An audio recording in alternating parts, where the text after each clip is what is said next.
This is Everett O'Keefe here from Ignite Press, and I'm super excited today. I have with us, honestly, someone I would consider to be one of probably the world's foremost experts in chambers of commerce. Dave Adkisson is launching his new book today. And Dave has been, he's been all over the world working with chambers of commerce, and has been just a phenomenal resource for other chambers of commerce, and has this wonderful book that he has created.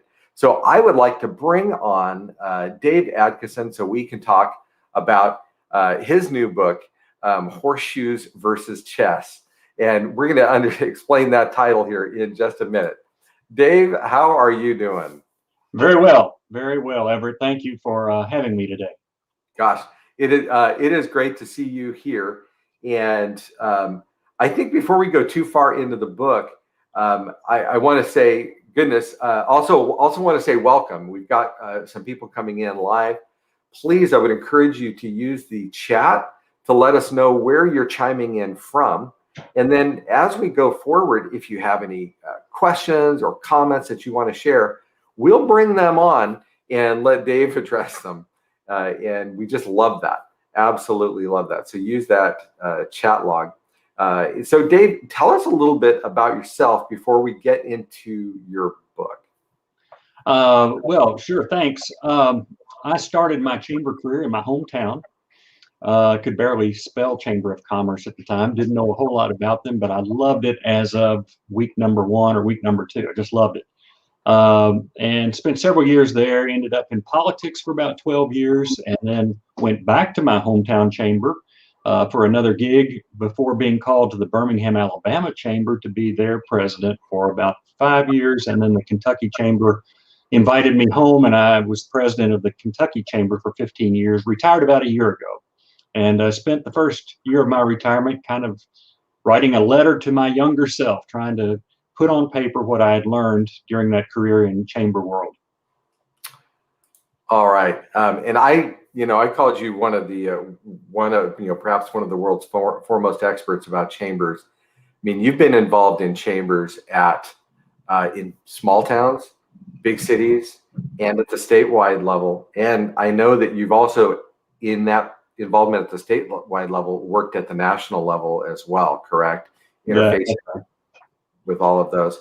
Our national association, which is called ACCE, Association of Chamber of Commerce Executives, heavily involved with them. And I believe the president of that organization will be joining us today, Sherry Ann Kelly.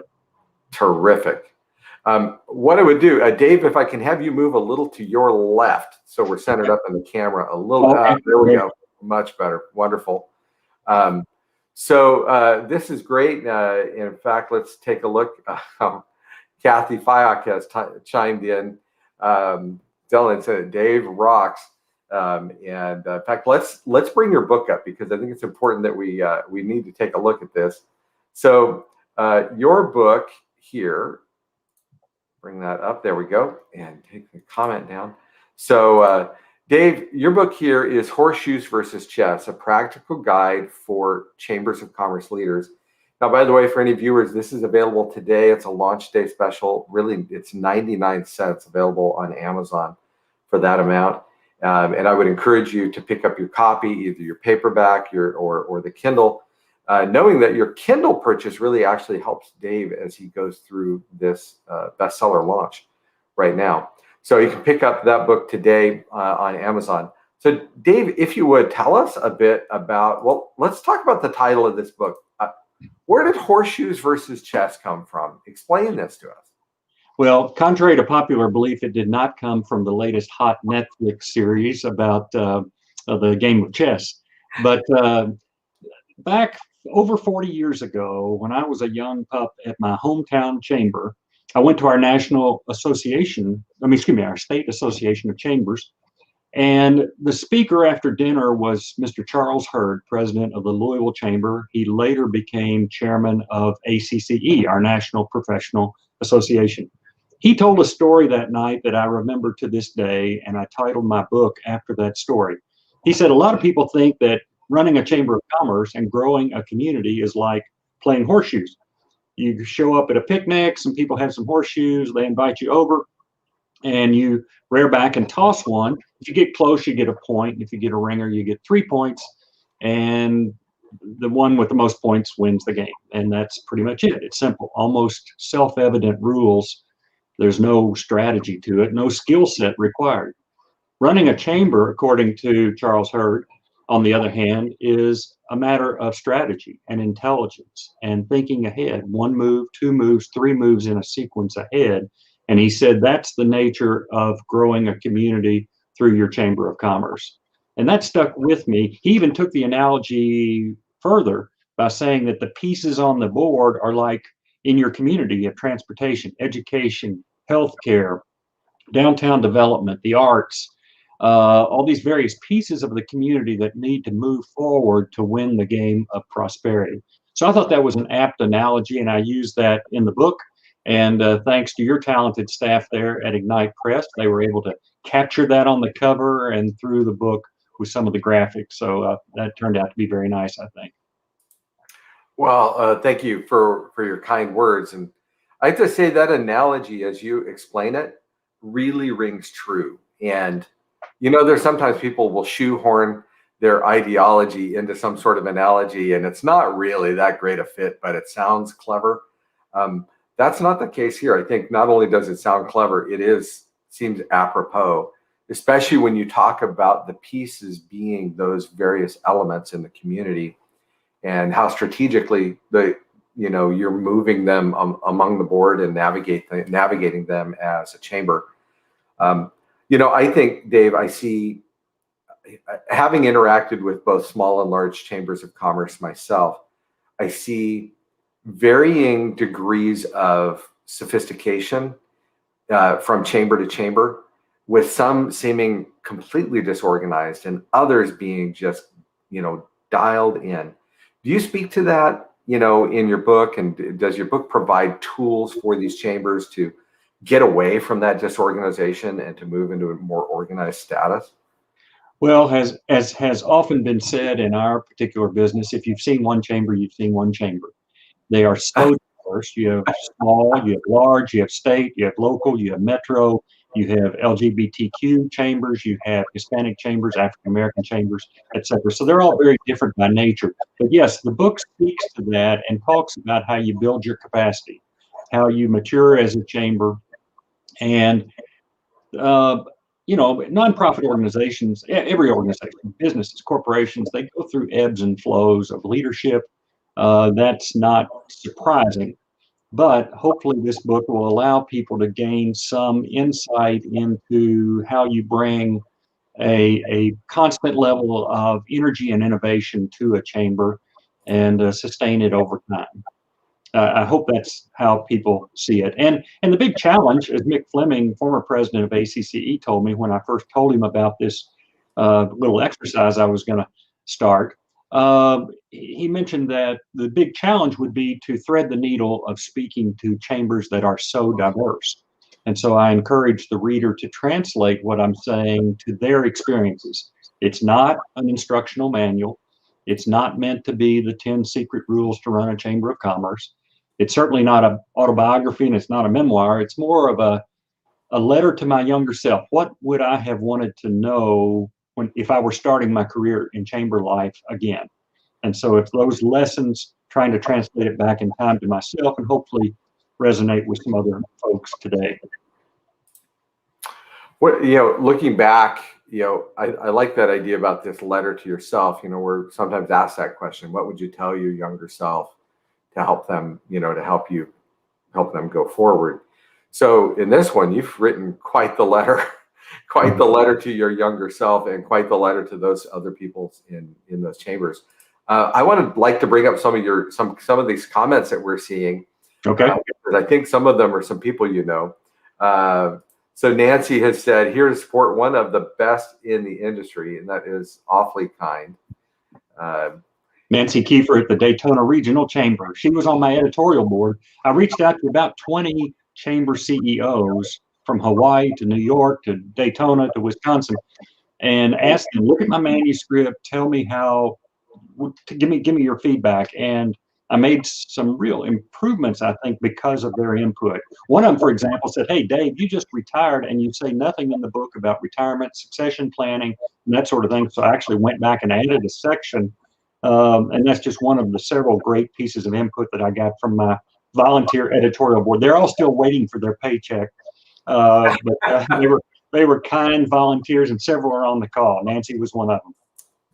Well, Sherry Ann Kelly said this is a tremendous book, really a must-read for chamber pros. Sherry Ann is president of our National Association. I think she must be reading from the cover of the book, because she's quoted on the cover saying this is a must-read for chamber professionals. So later tonight, Sherry, you can get inside the book there and kind of go past the title page. But she's great. She's leading our organization nationally in great ways. And Carla says, "Congrats, Dave. Who knew I only needed to read this book to receive the info you shoved down my throat over the years?" Carlos and I work together. We're from the same hometown, and we followed each other around the country. His family and my wife and I moved to Birmingham, Alabama within 2 weeks of each other. Me to the chamber, Carlos to AT&T, and we didn't know it at the time. And but anyhow, I later had the opportunity to recruit him back to Kentucky at the Kentucky Chamber, and then he was at Greater Louisville, Inc., and now is doing a terrific job as president of the Greenville, South Carolina Chamber, and such a great up-and-coming champion in our business. Thank you, Carlos. You know, these comments are effusive in praise. Wonderful. Dave's very smart about what's required in chamber chess. Also very wise. Christopher Allen Mead. Oh yeah. It sounds like you've got some fans out there. Well, let me tell you about Chris Mead. He's the guy for me to either credit or blame for starting this whole deal. About 8 or 10 years ago, he said, "Dave, I don't know of anyone who's been at a small city chamber, a metro chamber, a state chamber, active on the national level, on the U.S. Chamber Board. Why don't you put that experience on paper?" And so about 7 years ago, I occasionally on a weekend, I would sit down and put a few thoughts on paper, and then I'd leave it for 3 months and not do anything and come back to it. But in retirement, I was able to pull it all together, hopefully into a hopefully coherent text. But Chris, who is an author himself, he wrote the seminal book on chambers, the history of chambers from 1768 to 1945. I mean, his was an academic exercise and scholarly. Mine does not rise to the level of scholarly by any means, but we address two different audiences in different ways. But I'm really, really pleased with Chris's. He gave me tremendous feedback on mine, and he's certainly planted a flag for our profession with his own work. I'll tell you, looking at this, one of the things I'd like to talk about here is your book. It is full of lessons, and I'm wondering, is there a favorite story or a favorite lesson that you'd like to share here? Probably one of the most important themes, I think, in the book has to do with fundraising and the future of chambers, and how we're probably, as an occupation, as a profession, have to shift our skill set toward intentional fundraising. And the story that I tell is about a small county in Kentucky of 23,000 people. I won't go through the whole story, but a gentleman there who was a bachelor, he grew up very modest lifestyle, a member of the Methodist Church and the Rotary Club, etc. When he passed away, his estate had grown to $60 million, unbeknownst to anybody in town. Well, more surprising and shocking than that was that he left $50 million at the time of his death. The moment of his death, $50 million of his estate went into a trust with the Community Foundation of Louisville for the benefit of the citizens of Muhlenberg County. Well, how does that relate to chambers of commerce? His mission statement, and it's on the website, his website, the Felix Martin Foundation, it reads like a mission statement of a chamber of commerce. I want this to benefit the economic, educational, and health, and, welfare of the fellow citizens of Muhlenberg County. And so I make that as a point that there is incredible wealth, and it's not all mega wealthy donors, but there's incredible wealth in our communities, and a lot of their purposes of those those people who have made those bequests are very closely aligned with a lot of things that chambers do in their community, and that is a source of resources for chambers of commerce as we go down the road. Okay. I've got a couple other comments here that I thought you would appreciate. And actually, one I just brought up, I want to highlight it, is so Raymond talked about getting a Kindle copy so we can reference it on the go. There are many people who prefer to read paperback books, but there are a couple advantages to Kindle that some people don't think about. One is that Kindles, they live with you, right? It will follow you wherever your phone happens to be, because you can read it on every phone, every laptop, every tablet, and also searchable. And a lot of people don't think of that. So you guys, if you pick up the copy of Dave's book, in the Kindle version, you can hit search and search for that key phrase. Maybe it's fundraising, or maybe it's politics, or whatever it might be. And the Kindle will show you every instance of those keywords that you're searching for. So something to think about if you don't habitually read Kindle. Kindle also allows you the ability to highlight books, and for you to see highlight other sections that people frequently highlight. And that can be good, because sometimes it'll cause you to stop and rethink about a phrase that others have found really useful. Yeah. Just some advantages there of the Kindle. I'm glad Raymond mentioned that. Raymond is with the U.S. Chamber of Commerce. He runs the largest educational program for chamber executives in the country, and it's sponsored at various universities around the country, called the Institute of Organization Management, and Raymond is the director of that. So he helped me, gave me tremendous feedback on the manuscript, and so glad to have him on the livecast this afternoon. Yeah, and in fact, he added another comment. Great book, Dave. I got a copy last week. It reads like a fireside chat for any executive working at a local metro or state chamber. I'm certainly not as versed in chambers of commerce as you and your associates, but I just have to think that this is going to be an incredibly valuable tool for chambers big and small. So this is good. Chris asked this question. She says, were you ever a horseshoe kind of chamber leader? And at what point in your experience did this concept of needing to have a strategy mindset really kick in? Fantastic question. Yes, Chris, I have to admit that early in my days, it was a fun job. I mean, I was hired as a project manager at my hometown chamber. And by the way, the fellow who invited me into the business, my first boss, passed away just a few months ago, and I sent his daughter a copy of the book as a memorial to him and what he did for my life. But yeah, it was a fun job, and I thought, we'll do this project, this project, this project, and I didn't know that I was thinking of strategy. But we pretty quickly moved with our board of directors toward. I remember we had an annual planning retreat at a nearby resort, and we really got seriously into the issues facing our community and what the chamber could do about them. So I think we were moving toward the chessboard pretty quickly early on. Okay. Thanks.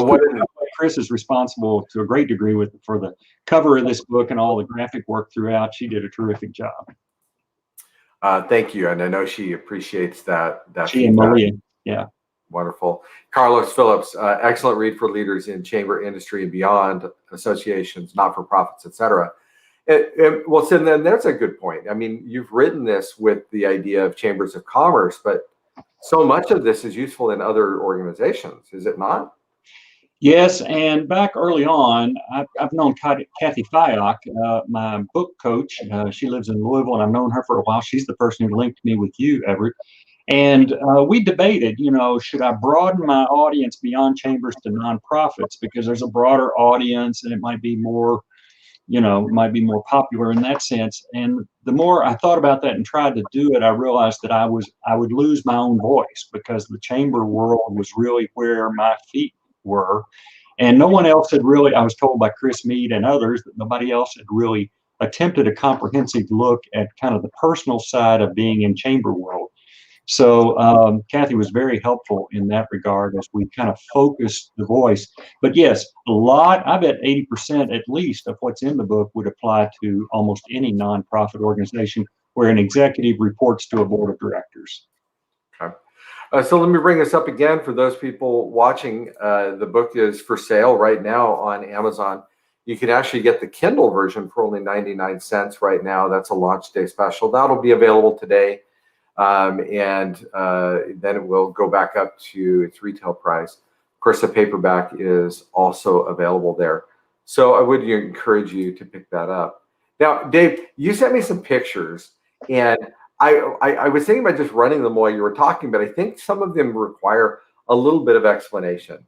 So if you don't mind, I'm going to share them because some of them are fairly unusual. Are you going to ask me what age I was in each of those pictures? No, not at all. Okay. Not at all. Right. I might volunteer then.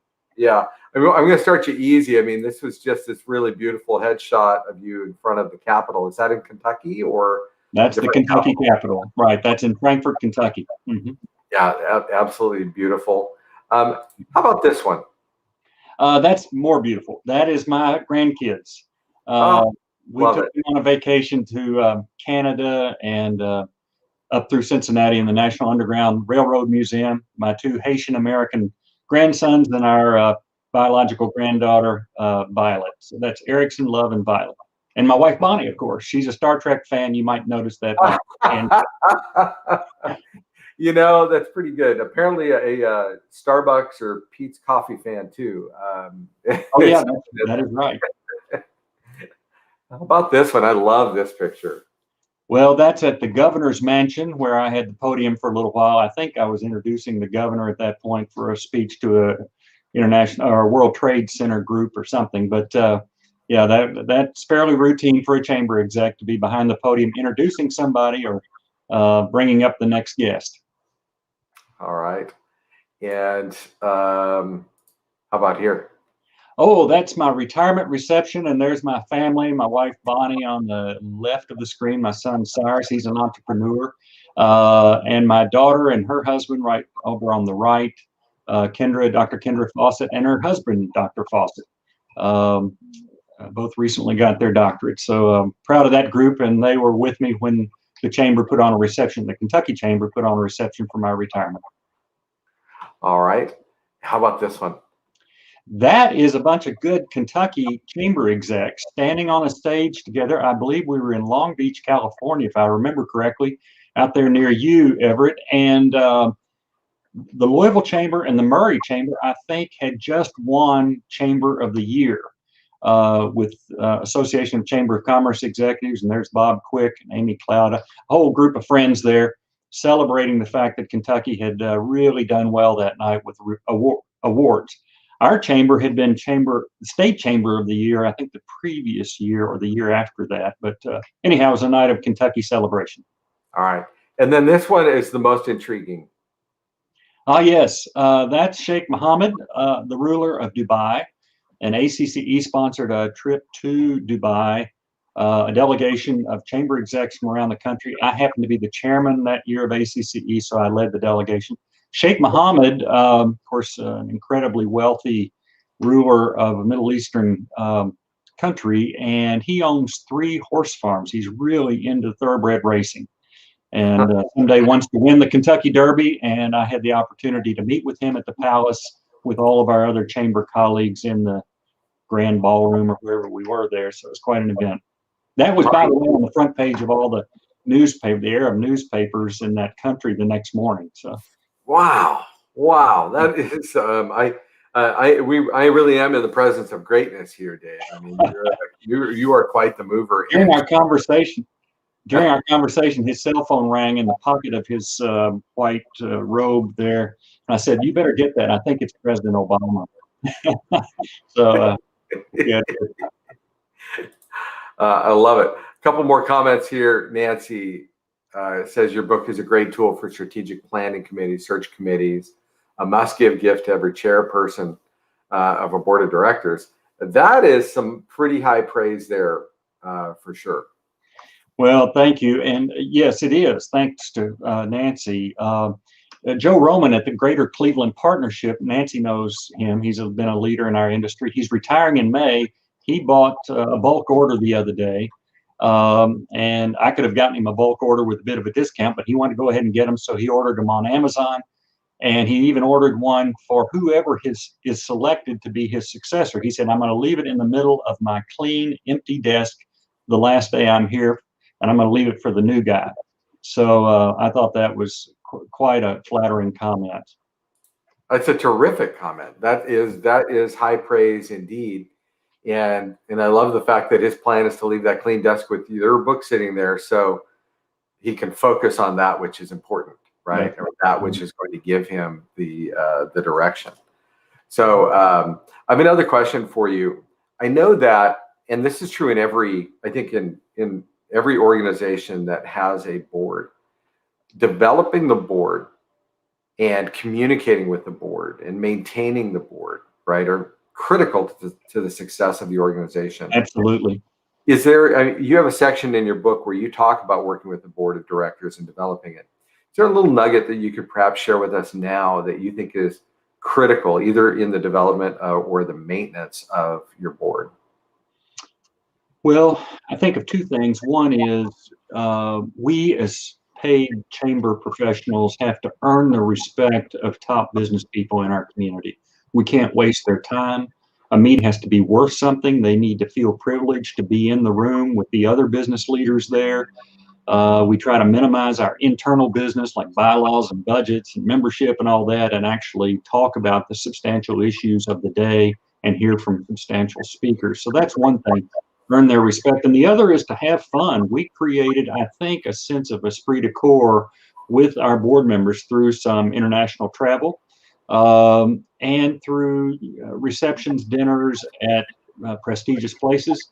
We wanted the board to be the most prestigious board in the state or in the local community when I was there, and for people to feel privileged to be in the room with the other people who share that level of profile in the community or the state. So earn their respect and make it enjoyable. Okay. And you said something, it makes it, make it, earn their respect, make it enjoyable, makes me think of, you talk about travel and retreats. I think that's one of those things that perhaps sometimes gets overlooked. It's really easy to see travel and a retreat as an expense, right? And when an organization has a tight budget, they could see it as an unnecessary or superfluous expense or frivolous thing. Right. But it's those things that are going to draw that board together as a family, right? It's that time of uninterrupted, time where you can really get to know each other and continue to work, but also maybe a little play together, so you're being more family-like. That's right. Very, very valuable. In our case, too, everyone paid their own way, or their company paid their way. So we didn't try to make money. We weren't trying to run a travel agency or have a travel club together. But yeah, building that camaraderie. We took a group to Dubai because of that connection through the horse industry, and I asked our governor and first lady to lead our delegation. So the first year we took about 30 people, and it was expensive, but it was most of those people would have never gone to the Middle East on their own. On the way back, they were kidding the incoming chairman, said, well, where are you going to take us next year? And sure enough, he was president of Toyota in Kentucky, and the next year we had a bigger delegation going to Japan, where we hosted a reception at the U.S. ambassador's residence for Japanese companies, over 150 of them that had operations in Kentucky. So we tried to pick a place that had a connection to us, to our state, and it became a real team building aspect for our board to really function as a cohesive group. Okay, terrific. Well, Dave, I'm just grateful for your time here. Grateful for everybody coming in. There's a question here. Let me put it in here from Alan, Christopher Allen Mead. Our institute and/or certified chamber executives and other certification groups planning to use this book as a textbook. I can't think of a better one. Oh, well, that's a nice comment. I don't know about that. I do think that, for example, the Wisconsin Chamber just ordered a bulk order so they could send it out to all the participants at the local chambers, 50 of them, who will be at their spring conference. Texas is considering the same thing. So if the book means something to people, I think that sort of thing will kind of come together. But it's a little early right now to know how it will be used and in what format, and in what programs it will be used. All right. Well, I think this is terrific, and I'm just grateful for your time. Thanks for taking the time to create the book, the writing of it. Kathy Fiox here cheering you on, and she's been a phenomenal book coach for so many books, and we're grateful that she's connected us regarding yours. So let me do my one last plug for the book and then take us out. If you would, please, if you haven't already, pick up the book on Amazon, the Kindle version, for 99 cents. Horseshoes versus Chess, a practical guide for Chamber of Commerce leaders. I promise you it will be useful. And if you run any other organization or participate in a nonprofit, maybe you're on a board for a nonprofit, I recommend that you pick it up. You may find it something that you want to bring to other board members as a resource for them. So thank you so much for joining us. Again, it's Everett O'Keefe here from Ignite Press. Just grateful for your time. And Dave Adkisson, thank you again for creating a wonderful book. Take care and God bless.